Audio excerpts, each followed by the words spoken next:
All right, good evening, everyone. Good evening, good evening. Thank you to those who braved the weather tonight. Baruch Hashem. Certainly extra schar for coming out on a night like this. So we are Mir Hashem. First, our shir tonight is dedicated by Rachi Tenenbaum in commemoration of the yahrzeit of her grandmother, Elka Bas Moshe. Zichron Levrach. We hope that in the merit of our Talmud Torah, the Neshama will have an aliyah and the family a nechama. So Mir Hashem, what we are going to do tonight, and is going to carry us over tonight into next week in Mir Hashem, is focusing on Kapitel Lamed, chapter 30 in Sefer Tehillim. And the reason why why I'm focusing on this kapitel, even though we've actually spoken about it in the past, is because this kapitel, chapter 30, is associated with the Yom Tov of Chanukah.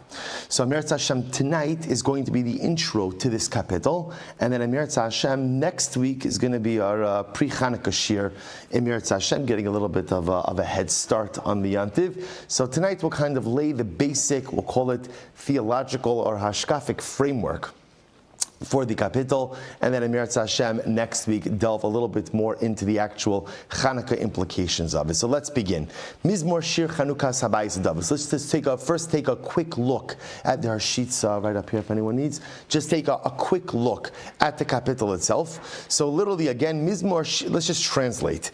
Mizmor is a song, a shir is also a song, so somewhat repetitive. Chanukah's Habayis LeDavid, a dedication of the home for David HaMelech. Okay? David HaMelech then goes on. Hashem kidelisani v'lo simachta oivai. Hashem, I will praise you, I'll exalt you, for you have raised me up and not allowed my enemies to rejoice over me. Hashem Elokai, shivati elecha v'terpoine. Hashem, I reached out to you and you healed me.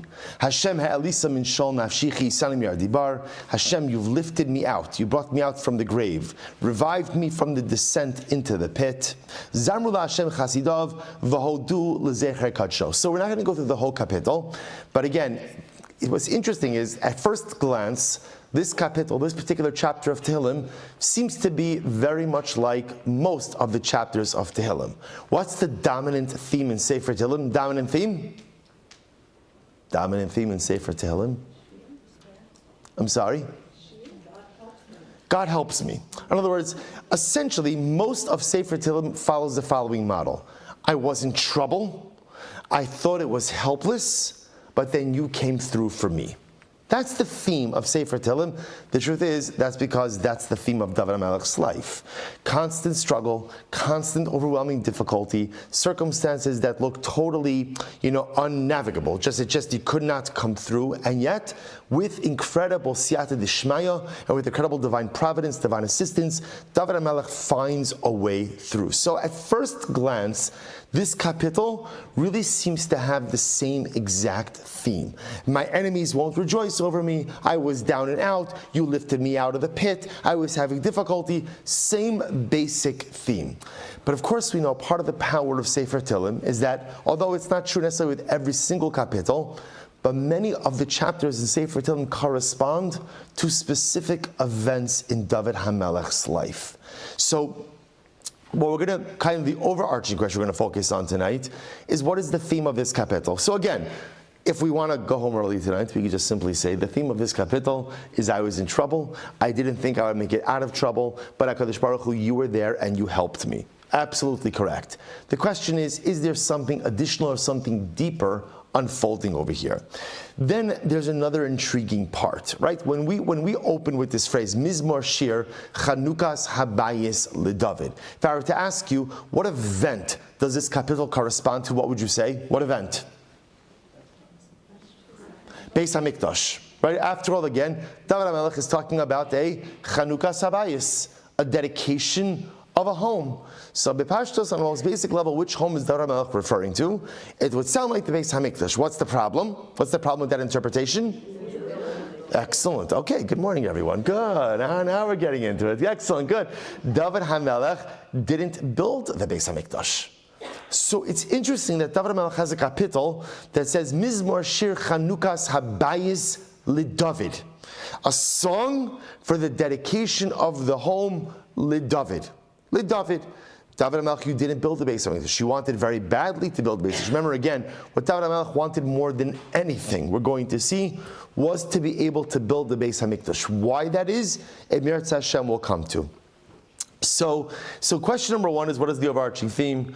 Question number two is, David HaMelech didn't build the Beis HaMikdash, so why is this kapitel Beis HaMikdash centric? And then question number three, which is actually interesting, is if you actually read through the kapitel, you through the chapter of Tehillim, actually the dominant discussion, a dominant theme, is really about sickness, illness, and having been ill, and then having been healed from that illness. In fact, Chapter 30, Kapitel Lamed, is actually one of the kapitach that we say when davening for a chola, when davening for a person who is ill. So we have to then ask ourselves the connection between Mizmor Shir Chanukas Habayis LeDavid, again, dedication of the home, and also prayer for illness. So let's take this step by step and kind of begin to unravel it. So take a look at number two. So the first thing, the approach of the Malbim. So the Malbim writes in source number two something amazing. This is incredible. He says, Hamizmar Kulu Yusad Laseis Hoda Bechaluso Vayechim Echalyo. Malbim comes along and says, this chapter of Tehillim is not about the Beis HaMikdash. It's not about the Beis HaMikdash. What is it about? This is the kapitel that David HaMelech sang when he was healed from illness. David HaMelech suffered an almost fatal illness, a fatal illness. He was healed from that almost fatal illness, and this kapitel is the response. It's v'lo nimtza bo shum in yemei chanukas habayis u'mevuar she'abayis hamuskar po hu abayis hamashali hu aguf shumaon lenefesh ubayis la'adam hapanini ashuch v'dar kirbo. This is incredible. This is so amazing. So the Malbim says, the bias, the home being referred to over here, is not a physical home. Well, it is a physical home, but it's not a domicile. It's not a residence. It's not a Beis HaMikdash. What is it? What is it? It's the body. The body is also called the home, right? Where is the body? What is the body the home to? The body is a home to the soul, to the neshama, right? The neshama resides inside of the body. So this is incredible. The Malbim says, don't get thrown that Mizmor Shir Chanukas Habayis LeDavid is talking about the Beis HaMikdash. A, David didn't build the Beis HaMikdash. B, this kapitel actually doesn't discuss the Beis HaMikdash. So what is it referring to? Says the Malbim, it's referring to David HaMelech was ill. Again, we'll discuss the nature of his illness. We'll discuss that. But ultimately, he was healed from illness, and this is like the Thanksgiving. Right? The Thanksgiving ode, right? Thank you, HaKadosh Baruch Hu, modim anachnu lach. Thank you, Hashem, for healing me from illness. Beautiful. He goes on, he says, V'aguf ha'chomri ubayis. So we don't have to do the rest. So that's the Malbim. That's the Malbim's approach. Take a look at the Radak. So this is incredible. The Radak disagrees. And by the way, the beauty, as we're going to see, is the approaches themselves are not mutually exclusive. So the Radak says, Mizmor Shir Chanukas Habayis LeDavid. He says, Chibru David, Sheyomru Bechanukas Beis HaMikdash. So listen to this. The Radak says it's not true. At the end of the day, this actually was created in order to go ahead and be recited at the dedication of the Beis HaMikdash, right? There was going to be a Chanukas Habayis. Remember again, we have a concept of a Chanukas Habayis. Sorry, Baruch atah Adonai Eloheinu melech haolam shehakol niyeh b'dvaro. We have the concept of a Chanukas Habayis. The first Chanukas Habayis, of course, was the Beis HaMikdash. There was a dedication. So David HaMelech ran ahead and wrote this kapitel of Tehillim, Dafka, to be sung at the dedication of the Beis HaMikdash. That's when it was to be sung. Now listen to this. V'afapi she'ein bazeh, ein bazeh mizmor zecher habayis, hiskir bo slichas psha'av. So this is, get ready for this. Here's the problem, right? Let's take a step back, right? The Malbim, which was source number 2, makes a lot of sense. Why does the Malbim make a lot of sense? Because what's the theme of the kapitel? What's the dominant theme of the kapitel? Illness. Illness and being healed from illness. So the Malbim is beautiful because the Malbim says, you're right. The bias, the home that David HaMelech is referring to, is not a physical home. It's not a physical home. It's not even a spirit. It's the body. It's the body. So David HaMelech is singing a song on the day that there was, so to speak, a Chanukas Habayis. And what's the Chanukas Habayis? It's the rededication of his health. It's the rededication of the vitality of his body. He's happy, he's healthy, his health is restored. That's the kapitel. Comes along the Radak, and the Radak says that no, this is actually about the Beis HaMikdash. But if it's about the Beis Hamikdash, then how does the rest of the kapitel actually make sense? So look what he writes. This is incredible. Because the rest of the kapitel, remember again, discusses illness, but also discusses forgiveness. So what does the Beis Hamikdash have to do with forgiveness? And here, the Radak says something amazing. He says, Shayu choshvim oivav shelo tiskayim hamelucha ulezaro acharav laonish osa avon. Remember, we've spoken about this concept many, many times. David HaMelech's detractors. David HaMelech had a number of detractors, right? So first of all, again, first it started that he really wasn't Jewish, right? Because he's a descendant of Rus. Rus was a Moabite convert. People tried to discredit her conversion. And then at the end of the day, again, people also tried to discredit him as a usurper, right? He went ahead and he stole the throne from his father-in-law, from Shaul. Again, both false claims.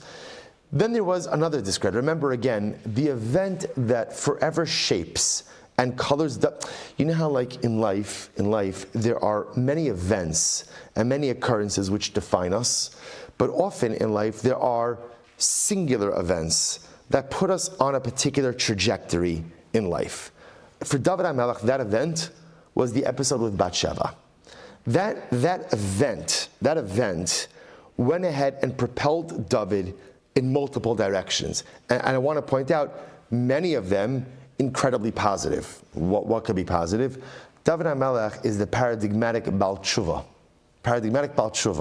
Why? Remember again, when David HaMelech is confronted by Nasan and Avi, when David HaMelech is confronted by the prophet, and he's confronted by what he did, what does David HaMelech do? We've actually spoken about this. What did David HaMelech do? He owned it. He said, Chatasi.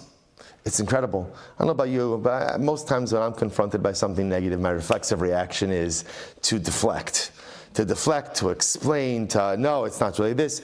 And David HaMelech, in his greatness, when confronted with the fact that he made a mistake, chatasi, one word. No like chatasi but, right? Or chatasi and chatasi. David HaMelech is the paradigmatic Baal Tshuva.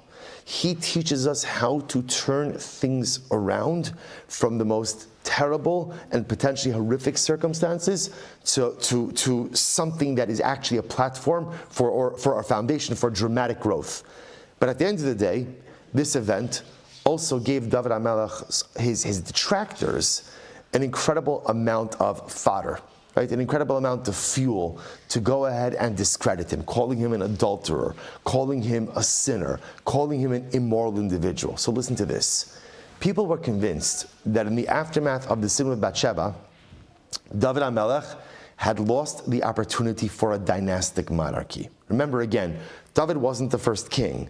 David was the second king. Shaul was the first king. So what was the difference between Shaul's monarchy and David's monarchy?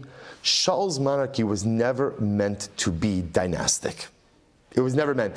It could have potentially gone to his son, but it was never meant to continue in perpetuity. That was never the designation. Because dynastic monarchy comes from Yehuda. Remember again, Shaul was from Ephraim. So it comes from the tribe of Yehuda. So as such, at the end of the day, David HaMelech wasn't just given the throne. He was to be the father of dynastic monarchy. Well, people said after the episode of Bathsheba, no way that's happening. Done. David, maybe you'll serve out your days on the throne, but there is no way that a dynastic monarchy is coming from a guy like this. That's what people said. By the way, it hurts to say it, right? It sounds strange to speak about David HaMelech this way. Right? It sounds strange, but I've mentioned this many times as well. Usually, great people become great when they're dead, right? Generally, great people are revered and respected when they're dead, and when they're alive, they're often treated like garbage. And that sounds like a harsh thing to say, but it's true. Moshe Rabbeinu was the greatest example of this, right? Moshe Rabbeinu dies and everybody's crying. Hello, right? Did you see how you treated him for 40 years in the desert? Right? Did you see constant situation after situation, rebellion after rebellion? Again, often it's true in general in life that we often don't appreciate the greatness of people until they're gone. In any event, so David HaMelech's detractor said, no more dynastic monarchy. So what happens?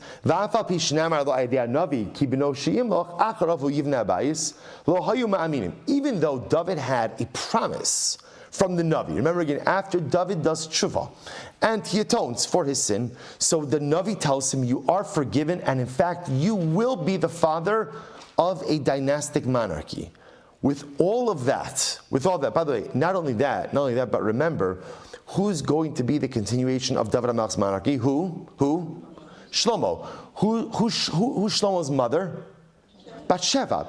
Which also tells you that not only is David forgiven, but ultimately HaKadosh Baruch Hu himself blesses the union. Right? The union of David and Bathsheba, even though it began not in less than ideal circumstances, that Ribono Shel Olam blesses the union. When Shlomo is born, HaKadosh Baruch Hu gives him a name. The name that HaKadosh Baruch Hu gives Shlomo was Yedidya, the beloved one of Hashem. Ein forgiveness gedola mizo. Right? This is forgiveness. But here's what's incredible. What's incredible is David HaMelech knew all of this, but no one else did, and no one else believed it. So look at paragraph base. He says, so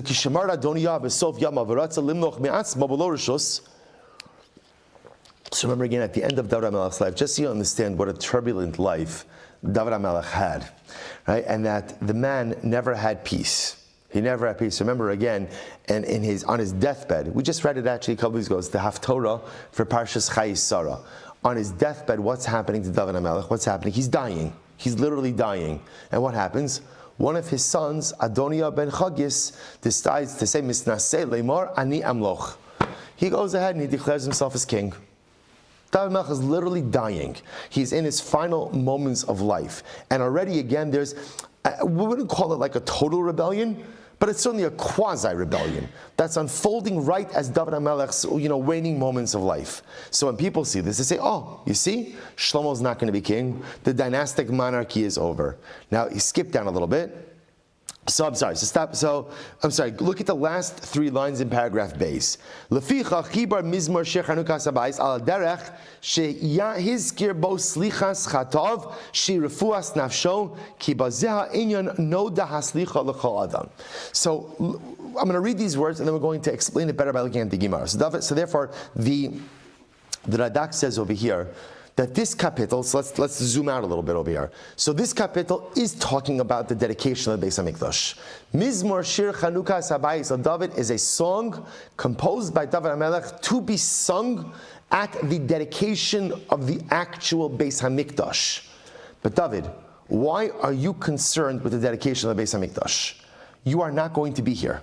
You're not going to see it. David was already told in no uncertain terms that he was not going to build the Beis HaMikdash. That's just the way that it is. So why is he going ahead and composing the song to be sung at the dedication? Because David felt that somehow the dedication would be his vindication. The dedication of the Beis HaMikdash was the vindication of David HaMelech. Now what does this mean? Take a look at source number 6. Skip a little bit. This is incredible. So Yeah, take a look at number 6. Not that 5 is not important. 5 is important. It's a beautiful Gemara, but you'll look it on your own. Look at number 6.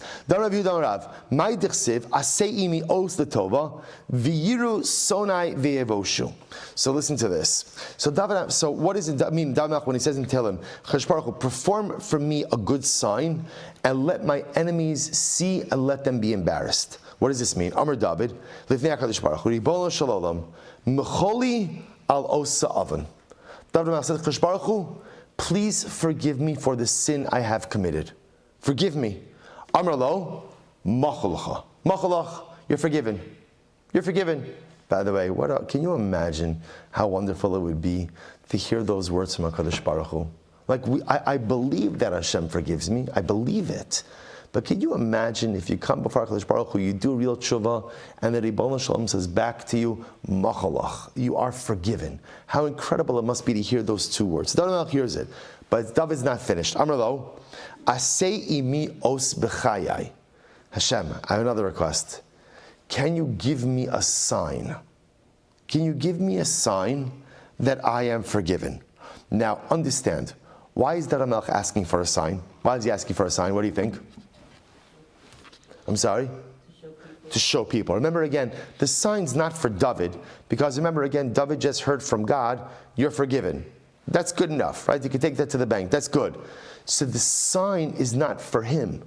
The sign is for everyone else. I need people to see that I'm forgiven. You have to understand. You have to understand. The Gemara says that David HaMelech was tormented about this. That the Gemara says David HaMelech would walk into the Beis Medrash, and his adversaries would say, David, always forget, what's the halacha, what's the punishment for someone who commits adultery? They would do this, they would publicly embarrass David HaMelech. What's the punishment for someone who commits adultery? So David HaMelech, if you could imagine, probably turning red or white, just embarrassed and demolished, said, the punishment for one who commits adultery is death in this world, but he has a portion in the world to come. But for someone who embarrasses his fellow Jew in public, dies in this world and has no portion in the world to come. But just understand, that's what David HaMelech is contending with, day in and day out. So he says, HaKadosh Baruch Hu, your word is good enough for me, but it would really help if you gave me a sign. It would really help if you gave me some type of tangible sign so everyone else could see that I am forgiven as well. So look what HaKadosh Baruch Hu says. This is incredible. Hashem says, Amar lo, b'chayecha eini modia. I will not give you a sign during your lifetime. However, b'chaye Shlomo bincha ani modia. But during the lifetime of your son Shlomo, I'll give you a sign. What was the sign of the lifetime of Shlomo? Listen to this. Kishebana Shlomo es beis hamikdash. Bikesh v'hachnis aron lebeis kachei kedashim. So famous story, right? The first base village is built. Shlomo HaMelech is dedicating it, and remember again, he's getting ready to bring the aron, the ark, into the kodesh hakadashim, into the holy of holies. Only one problem. Dafku sha'arim zeh bazeh. The gates of the Beis Hamikdash would not open. Can you imagine that? They spent all this time, all of this money, building the Beis Hamikdash, and now when it's finally time to bring the Aron in, the gates themselves won't open. So Shlomo HaMelech begins to daven. Amar Shlomo, Esrim v'arba, Renana Slonana. Shlomo HaMelech says, 24 supplications and they're not answered. Kevan sha'amar, Hashem Elokim, al tashef pnei mishichecha, zachra lechas de David avdecha, miyad nane. This is incredible. The moment that Shlomo brought up his father, the gates opened. So incredible, right? Incredible. The gates of the Beis Hamikdash wouldn't open up for Shlomo HaMelech. They wouldn't open up for all the tefillas and all the supplications. When do they open up? They opened up when Shlomo mentioned his father's name. One mention of David HaMelech, and suddenly the gates fly open. Now, what did that show? What did that show? Ba'os Shah nepchu pnei kol sonei David kishulei kedera. In that moment, all of David HaMelech's enemies, their complexion became like ashen. Ashen. Literally, it's like blackened, like the bottom of a pot. They became ashen. In other words, they realized that they were tormenting about tshuva. They were tormenting an innocent man. The yadu kala am v'chol Yisrael shemachalo HaKadosh Baruch Hu al osa avan. And ultimately, again, they recognized that in fact, HaKadosh Baruch Hu had forgiven David HaMelech for that particular sin. So an incredible. So now, if you kind of bring this all together, this is the Radak. So the Radak therefore understands. The Radak therefore understands that Mizmor Shir Chanukah Sabayis LeDavid. Why is David HaMelech, why is he creating the song for the dedication of the Beis HaMikdash? And the answer is, and again, right, and remember, especially since the rest of the kapitel is talking about, again, illness, sickness, overcoming enemies, the Radak will say that this entire kapitel is about the difficulties that David HaMelech had navigating in a world that looked at him like a sinner. How do you navigate in a world? And by the way, he's the leader. He's the leader. He's the king. And yet again, it's not everyone who looked down on him, but certainly was enough people. And remember again, they were people in high positions. The overwhelming nature of navigating in a world like that, Kadosh Baruch Hu, just forgive me. Kadosh Baruch Hu said, I won't forgive you. I forgive you, but the sign won't come in your lifetime, but it'll come in the lifetime of your son Shlomo. When does it come? During the dedication of the Beis HaMikdash. So dedication was David HaMelech's vindication. That's Mizmor Shir Chanukas Habayis LeDavid. An incredible, incredible idea. The dedication is the vindication. And just before we go on, I'll just mention that you see, we'll come back to it. So what's interesting to note, because there's a Hanukkah time already tonight, but what's interesting to note is the following, that why didn't HaKadosh Baruch Hu forgive? In other words, HaKadosh Baruch Hu forgave David during his lifetime, right? He did forgive him. So why not give him the sign, right? In other words, it's not that Hashem saying, I don't forgive you yet, and therefore I can't give you a sign during your lifetime. I forgive you. So ultimately, again, if I forgive you, why not give him the physical, tangible, public sign of forgiveness? And perhaps what HaKadosh Baruch Hu is also trying to teach David, but not just teach David, but teach us, is that sometimes that in life, you have to wait for things to come together. Right? One of the most difficult things in life is often we go through life and we are incredibly impatient. We want everything the way we want it, and we want it now. And we want it now. And often in life we become very frustrated when things don't materialize the way we want them to materialize at the pace in which we want them to materialize. And what the Kadosh Baruch Hu perhaps was trying to teach David HaMelech was a very important lesson, that the Ribono Shel Olam runs the timeline of the world. And that sometimes we just have to go ahead and wait for things to come together. And specifically, one of the things we have to wait for things to come together is forgiveness. Sometimes forgiveness is not immediate. You know, this has applications in many different relationships. Think about this for just a moment in human relationships. Think about a situation where you've wronged someone. Now, okay, you'll say, I've never wronged someone. Okay, maybe you have a friend who's wronged someone. So think about your friend who's wronged someone, right? And you know what happens? You ever have that moment where you know you did something wrong? And I have like a David HaMelech moment. I want to own it. I want to own it. So what happens? Bless you. What happens? I go over to the person I wronged, and I apologize. And it's a heartfelt, not like one of those like, I'm sorry if something I did hurt your feelings, right? Not like one of those apologies, right? The non-apology apology, right? But an actual apology. An actual apology. I'm sorry that I hurt you. Like a genuine, heartfelt apology. So it's interesting. Often, when you are the apologizer, right, what do you expect from the hurt party? What do you expect? Forgiveness. And when do you expect it? Right away. And it's actually interesting. There's an interesting dynamic that often happens in relationships, that sometimes the offender gets offended, right? I apologized.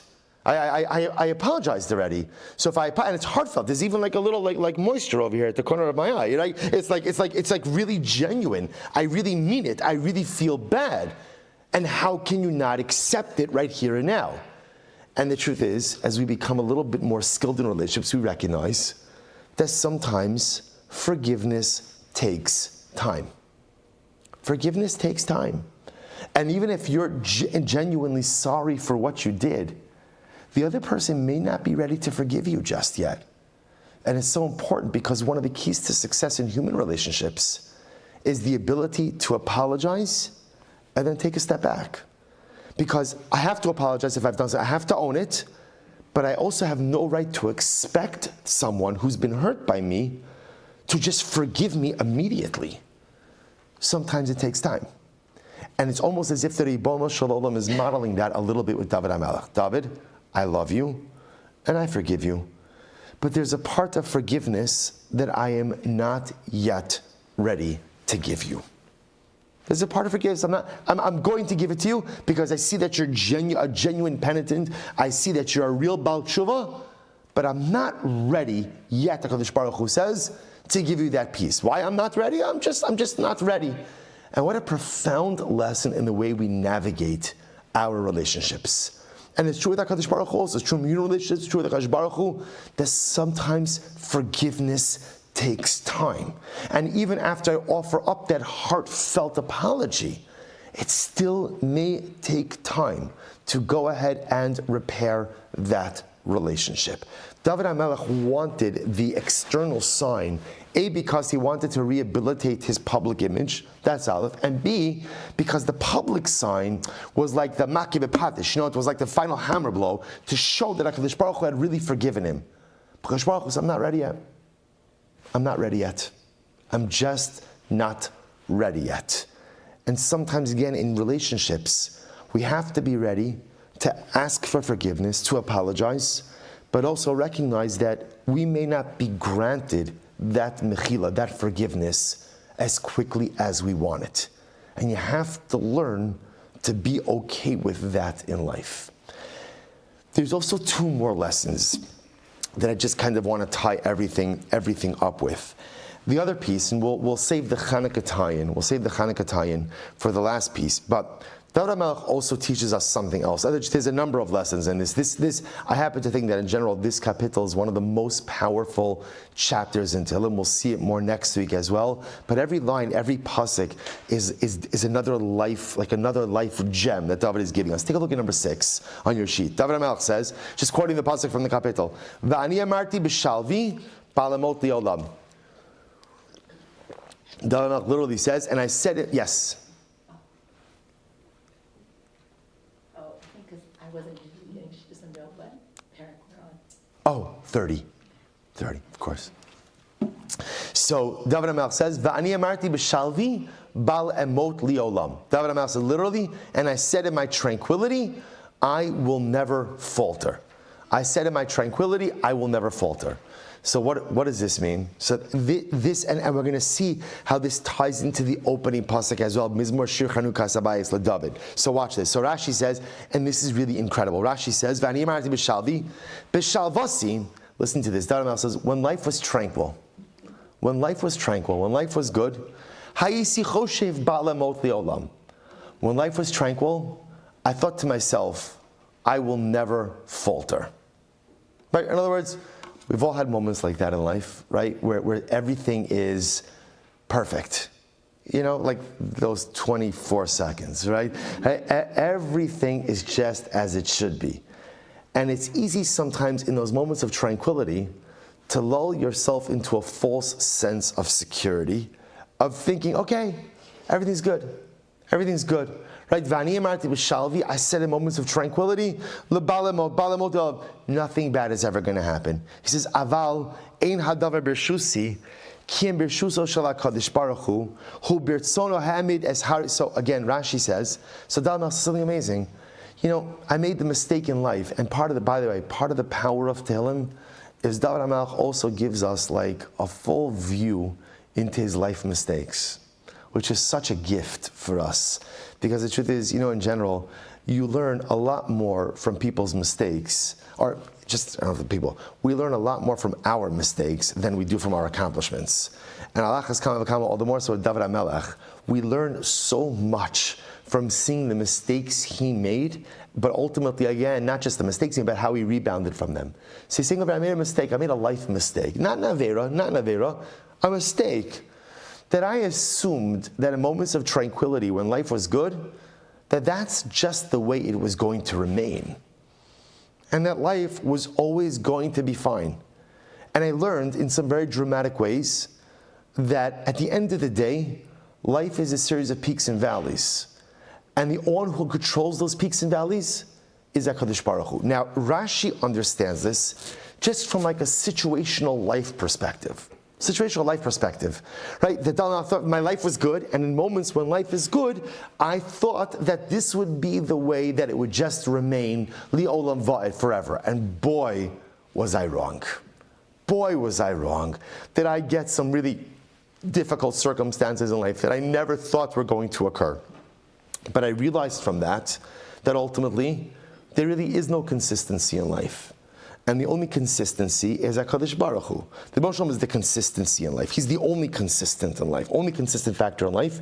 and he determines how everything is going to go. The Radak understands that in number 8. Take a look at number 8. He says, "V'ani amarti b'shal b'al olam, kishayisi shalei v'shaket shelo mashal b'yitzahara, hayisi choshev ba'atzmi shelo emot v'lo echet ha'olam." So this is incredible. So the Radak says, he says it on a spiritual level. The David Melch said, in my moments when I was spiritually on my game and spiritually doing great, I thought I will never spiritually falter. Right? I thought we've all had moments like that, right? In those moments when you feel like spiritually strong. And you say to yourself, like I am impervious to sin. Those mistakes I made in the past, never again. And then, what happens? I do it again. So David Melch says, "Vani amarti b'shavi." So it's interesting. So according to Rashi, they're both saying the same theme. They're just seeing it in almost like different angles of life. Rashi's saying it just like in a general life sense. When I experienced tranquility, I made the mistake of thinking that tranquility could be a constant, but it's not a constant. It's not a constant. The Radak, I made the mistake of thinking that spiritual tranquility, being spiritually strong, is a constant, but I was wrong. And what's profound about this? Is David HaMelech is saying, and this is going to sound a little bit counterintuitive, when are we strongest in life? When we go ahead and accept our vulnerabilities. I know it sounds a little bit counterintuitive. I'm strongest when I accept my vulnerabilities. We often like to think that we're strongest when we overcome our vulnerabilities. But what's the fallacy in that thinking? Right? Vulnerability is inherent in the human condition. For one simple reason. There is no consistency. Right? You know what's interesting is, what's the thing we strive for most in life? The thing we strive for most? Security. The thing we strive for most is consistency, right?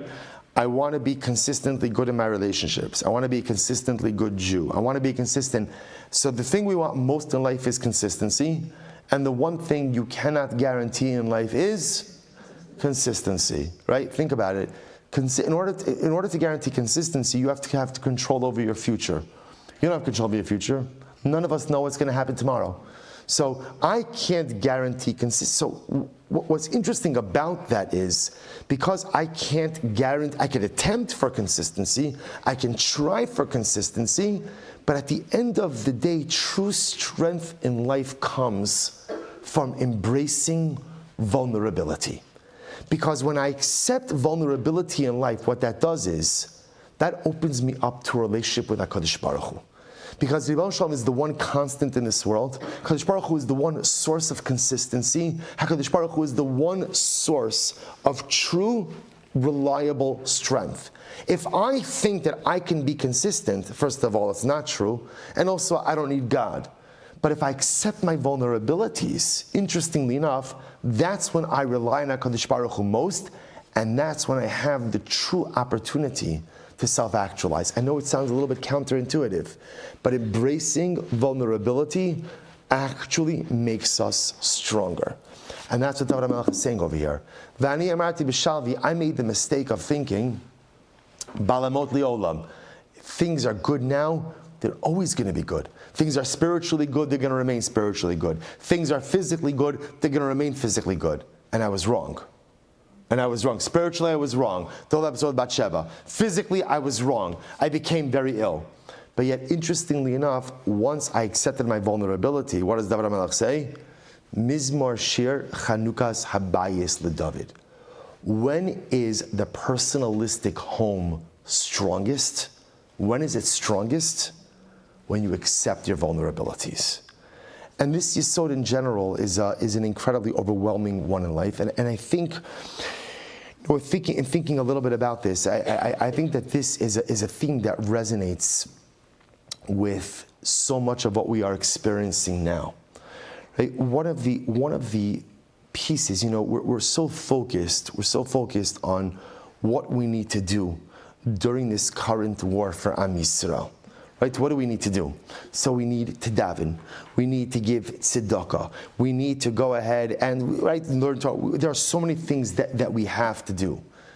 But if you take a step back, right? How do we feel? So I think different people feel different ways, but I think one of the scariest things that's happening right now is we feel vulnerable.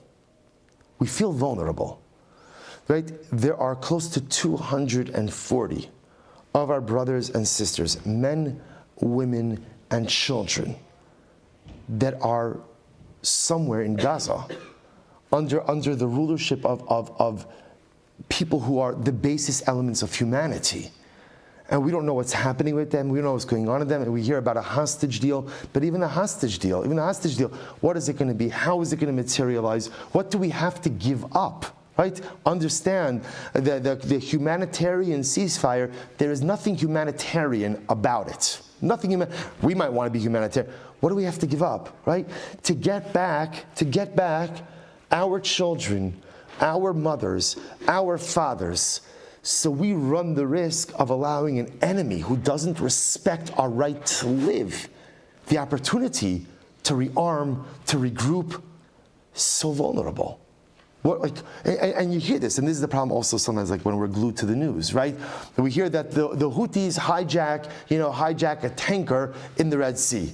Why? Because so now the Houthis are in the Red Sea. Hezbollah is in Lebanon. So Hamas is in Gaza. 240 of our brothers and sisters, 1,400 murdered, thousands injured, close to 70 soldiers have died. You feel vulnerable.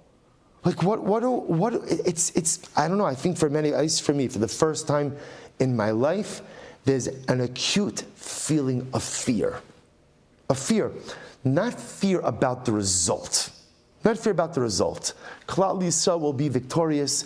Am Yisrael will be successful. We, together with HaKadosh Baruch Hu, who guides our soldiers, and Mirat Hashem, there is no enemy that we cannot overcome. But if you take a step back and you think about it, it's overwhelming. It's overwhelming. And it's overwhelming every moment of every day. So what do we do with the vulnerability? What do I do with it? What do I do with it? So David HaMelech whispers in our ear and he says, what do you do with it? Own it. Own it. Don't run from it. You see, a lot of times in life, we run from vulnerability, right? Or we try to pretend that we're not vulnerable in certain ways. Sometimes the best thing you could do with vulnerability is just simply to own it. I'm feeling vulnerable. I'm feeling scared. I feel like I'm not sure. I don't know, right? How parents, what do I say to my kids? It was such an interesting thing that I never thought about before. A couple of weeks ago, someone had asked if they could hang up pictures, like the placards of the hostages that say kidnapped on it. And someone asked if they could hang them up in the shul. So I said yes. And then something amazing happened. After Shabbos, I got a call actually from a couple of parents. And they said, our children were really traumatized by it. Young children walking into shul and seeing this and the kids saying, we don't want to come back to shul, we're scared. And again, I never in a million years did I even put that together. I didn't even think about it, but it was so jarring. It was, because it's traumatizing. It's traumatizing. So what we just try to do is we try not to think about it. When we were in Washington, D.C. last week, so before the Daf Yomi Shir, they were setting up a memorial, I don't want to use the word memorial, but a memorial for the hostages. And it was so moving. What they did is they had all the pictures out, and they had a pair of shoes by each of the placards. Men's shoes for the men, women's shoes for the women, children's shoes for the children. And you sit there and you're looking at children's shoes. Looking at children's shoes. And you say, Ribono Shel Olam, what's happening in this world? What is this? What is this? This doesn't happen to us anymore. We read about these kind of things in history. We read these kind of kinnis on Tisha B'Av about things that did happen. This is not supposed to happen today, but it's happening. And you stand there looking at these, and I remember just standing there, it's pitch black, right? It was like 5:30 in the morning, pitch black, and they're setting this up. And you realize that the darkness feels heavy and it feels overwhelming. And you could be standing with thousands of people and yet you feel so profoundly alone. There's such a vulnerability. And David HaMelech says, own it. Just embrace it. Just embrace it, because if you go ahead and you embrace the vulnerability, you could actually turn it into a strength. And I want to share with you something amazing. With this I'm going to conclude. I didn't put it on the sheet, but I want to share with you something amazing. There's a Rav in Eretz Yisrael, Moshe Shilat, and I saw like a snippet of a shir that he had given to his kehillah. And I want to read to you. He's writing about, he was talking about the hostages. And he says, Kulanu mitutalim me'anose shalach hatufim. You know, we're all overwhelmed by the, right? I think it's like out of this whole thing, the thing that we cannot fully wrap our heads around are the hostages. You know, we believe in Olam Haba. So if somebody dies or somebody is killed, al kiddush Hashem, even in the most brutal fashion, there's a little spark of nechama, because I know that they're in Olam Haba. I know that they're by the kisei, by the throne of glory. But the hostages, he writes over here, Lios muchsak biad rishaim, zeh hadavar hachi mafchid sheyesh ba'olam. If you could conjure up the scariest thing that could ever possibly happen to us in this world, what would it be? It would be to be held hostage by Hamas in Gaza. Isn't that crazy? The worst nightmare you could ever come up with, right? What one would have thought like the worst nightmare would have been like, and again, just to see how like we contextualize everything, hearing a child die of an illness, right? 6 weeks ago, whatever it was, right? 6 weeks ago? Yeah, about 6 weeks ago, right? You would have said, that's like the worst thing, the loss of a child is the worst, and now there's something worse. There's something worse. Because now in the twisted reality in which we live, if the child is dying of an illness, but the parents know where the child is, and the parents can hold the child's hand, and the parents could take care of the child, be with the child, that's something incredible. Right? Just understand like how the whole reality has shifted. The scariest thing anyone could ever conjure up is now reality. And he goes on, he says, B'ma anachnu, listen to what he writes, B'ma anachnu yicholim la'azar chutz milhispalel. So this I thought was incredible. He said, what else can we do besides daven? Now, first of all, the question is something that I think many of us have thought about, but you don't really want to ask it. Why don't you want to ask it? No one likes to ask the questions that make you sound not frum, right? But the truth is, it goes through all of our minds. I'm happy to daven a lot. Is there something else? Is there something else that I can do? Not instead of davening, in addition to davening. And he writes, again, you could agree or disagree, but I'm not even focusing so much on the point that he brings out, but the concept, look what he writes. He says, what can I do? Get ready for this. Ulai livdok eifo gam anachnu shvuyim. He says, maybe identify in life where you are a captive. Where are you a captive in life? V'latzeis mizeh, and to free yourself from whatever captivity you are in. Eifo hamakom shebam anachnu pashat shvuyim le'olam hazeh liyetzer hara laharagalim sheisragalnu bahem l'rashtos chavrasios u'l'miskamos chavrasios. What are the things I'm held hostage by? Some of us are ultimately again captive to negative peer groups. Some of us are captive to addictions. Others are captive to bad behaviors, bad traits, bad midos. We're often held captive, or we allow ourselves to remain in the captivity of negative things in this world. He says maybe our avoda is upashat lahotzi es atzmenu bekoach me'ashevi. You want to know what you could do for the hostages? You want to know what you could do? What do we want for them more than anything? We want them to be freed from captivity. Maybe something I could do for them is to free myself from my captivity. Because writes Everyone is held captive by something. Not everyone is held captive by someone, but everyone is held captive by something.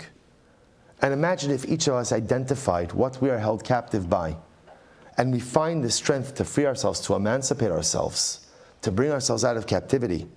He says something amazing. He says, "Mimashu echa livcho shanach magishim v'toch kedei yitziazu lehispalel v'likras." And as we emancipate ourselves, as we bring ourselves out of captivity, we daven alongside of that, and we go ahead. Likras hashamayim, lischus hashavuyim sheyetzu merashaim ba'aza b'karov mamish. And if we daven to Hashem, and in the course of davening to Hashem, we free ourselves from the very things which we are captive to. Hashli's right. He says that's something we could do for the shvuyim. That's something. So what is he utilizing? What he's saying is, vulnerability doesn't have to be a handicap. Vulnerability could be a strength. That when you feel vulnerable, do something with that vulnerability. So I could say, I feel so vulnerable, I feel so afraid, I feel so sad, and that's it. You could just feel, and that's it, and do nothing. And allow those feelings to allow you to remain powerless, and that's it. Or I could say, I feel so sad, I feel so vulnerable, and yes, I feel so upset, but I'm not going to allow myself to feel it. I'm going to do something about it. I'm going to free myself in some way from the captivity, from the thing that is holding me captive. That's taking a vulnerability and making it a strength. And that's what David HaMelech is teaching us in this very kapitel. V'ani amarti b'shalvi ba'amoti alam. David HaMelech says, when I was a young man, I made a mistake. And what was my mistake? That life was going to be easy. And by the way, it's a mistake that many of us make. We've spoken this many times. One of the worst things you could ever do in life is expect life to be easy. You see this all the time. People get rattled very easily. Especially today, right? People go ahead. People like anything. I always find it amazing that people fall into like deep theological crises for relatively minor things, right? Why is that? I think, again, I'm not a psychologist, but I think, but I could play one for the rest of this year, right? But I think it's because presently we have an expectation that life is supposed to be easy. That life is supposed to be calm, that life is supposed to be tranquil. So when it doesn't go well, I'm rattled. Well, there's a better idea. Who told you life is supposed to be easy? Who told you life is supposed to be tranquil? In fact, the best thing you can do for yourself is say, life is difficult. And it's supposed to be difficult because it's the difficulties that bring out greatness. Are there episodes, are there moments, are there periods of time of tranquility? Yes. Do we hope that those periods of time, are prolonged? Absolutely. Do they generally extend for a long time? Absolutely not. But it's okay. Expect it. David HaMelech says, I can't believe I was so foolish. I thought life was going to be a walk in the park. And then life happened. And I realized life is incredibly difficult. And I feel so scared and I feel so vulnerable. But then I realized that if I own the vulnerability, if I take that vulnerability and say to myself, okay, I'm feeling vulnerable, what can I do with it? Then the vulnerability itself becomes the very source of strength. Then suddenly, again, I don't just have to cry and to daven for my brothers and sisters who are being held captive. I can do something. I can bring myself out of my captivity as hopefully a schus for them. And when you go ahead and A, you acknowledge your vulnerability, B, own your vulnerability, and C, use your vulnerability as a strength, then what happens? Mizmor Shir Chanukas Habayis LeDavid. Then suddenly the vulnerability becomes a song. It's no longer a handicap, it's no longer a detriment, but it's that very vulnerability that allows me to accomplish great things. It's that very vulnerability that leads to the Chanukas Habayis, the dedication and solidification of the personalistic home. It's the acknowledgement, ownership, and usage of that vulnerability that ultimately allows me to solidify and concretize my identity. That's the greatness of David HaMelech. The greatness of David HaMelech doesn't really lie as much in what he did, but it's his ability to take the immutable features of the human condition that so many regard as a weakness and turn it into strength. And if you could do that, then all of us have the ability to sing Mizmor Shir Chanukas Habayis LeDavid. We have the ability to steady ourselves, we have the ability to solidify ourselves, and we have the ability ultimately to create strong and enduring personalities. We'll stop over here for tonight, Emirat Hashem. Next week, our pre-Chanukah shir. So Emirat Hashem will be doing the same kapitel, chapter 30, but Emirat Hashem will be focusing much more on Chanukah. There's also a tie-in for Chanukah from this week, but it's already a little bit late, so we'll save it to Emirat Hashem for next week. Again, wonderful to see everyone today. Thank you for coming out in the inclement weather, and Halavai, it should be a week of Besoros Talvos Klal Yisrael.